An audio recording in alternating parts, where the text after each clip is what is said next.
Hey guys, it's Vanessa. Just wanted to give you a few updates on the case of Madison Bell. For those of you who are new to this case, Madison Bell is an 18-year-old high school senior who disappeared out of Greenfield, Ohio on Sunday, May 17th.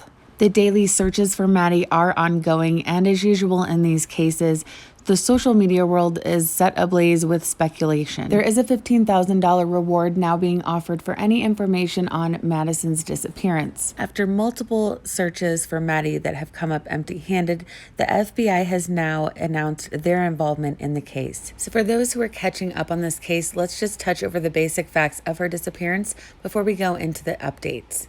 On Sunday, May 17th, Maddie let her mom, Melissa, know that she was going to go tanning at the Country Corner Market, which was only about 8 miles from her home. Melissa says that she left her home around 10 a.m. At 9:45 a.m., witnesses had seen a man standing outside a white four-door sedan with California plates. The vehicle was parked in the Good Shepherd Church, which is just down the way from the corner market where Maddie was headed. They do not believe that Maddie ever made it to the market to go tanning, and her vehicle was found in the parking lot of the Good Shepherd Church.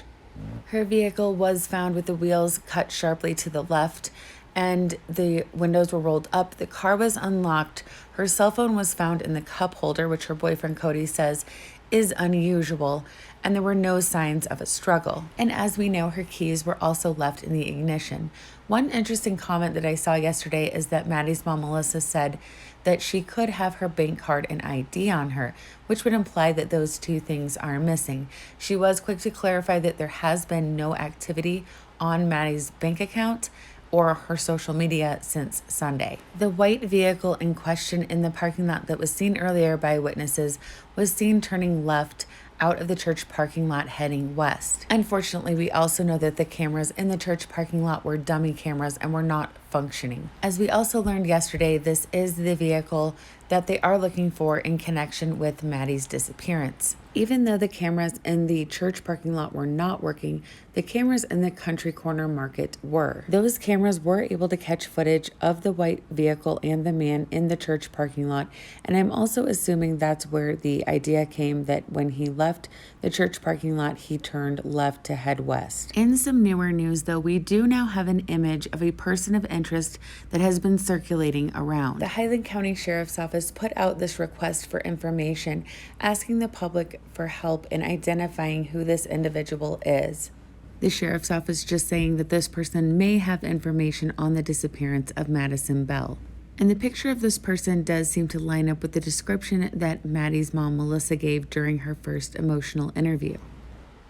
Wednesday night, there was a prayer vigil for Maddie in the parking lot of the Greenfield Church of Christ. Here's a short clip from the prayer vigil. Your tireless efforts in searching for her and spreading the word is appreciated beyond words. And all of you that are here this evening, and the countless others that are watching on Facebook Live, very comforting and very encouraging to the family.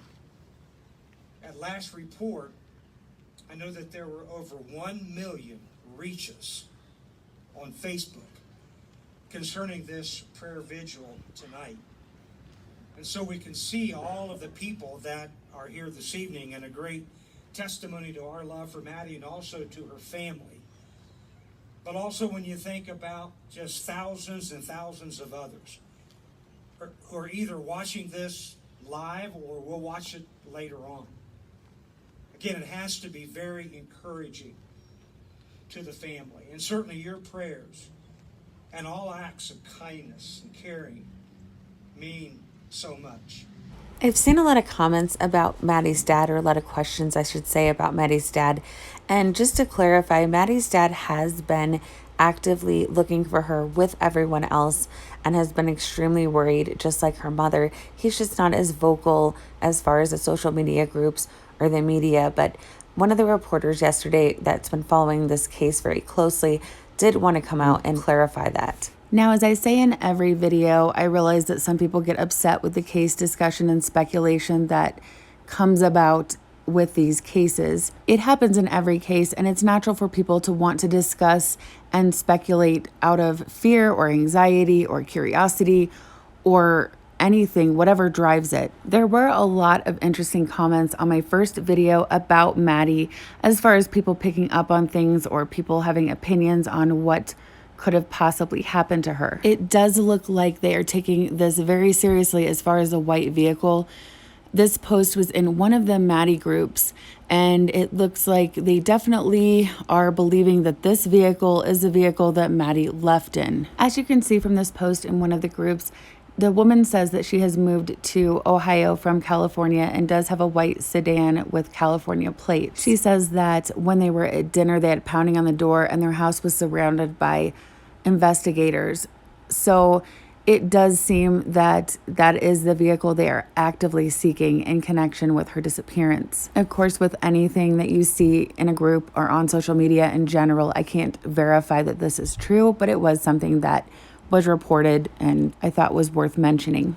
A lot of the comments yesterday on the video and in the groups were kind of focused on her being in the church parking lot next to the tanning salon and why she would have pulled over there instead of just continuing on to her destination. Of course, you always have the possibility that he signaled her or tried to get her attention and flagged her down, because that is en route to the Country Corner Market. And of course, investigators have much more information than we do, but based on the information that we have, I don't know why that is not ringing true with me. I just feel like there's possibly some other scenario that occurred. As far as her mother, Melissa, goes, listening to her in these multiple interviews that we've heard now just is heartbreaking. You can just hear the desperation in her voice, and I cannot imagine what she's going through. And during that interview that was really rough to listen to, she does say over and over again, she wouldn't do that, she wouldn't do that, without really addressing what she wouldn't do. But it did stick out to me after listening to that interview multiple times that she does say that quite a bit. And this was in the comments on my first Madison video quite a bit, so I'm definitely not the only one who has this same theory.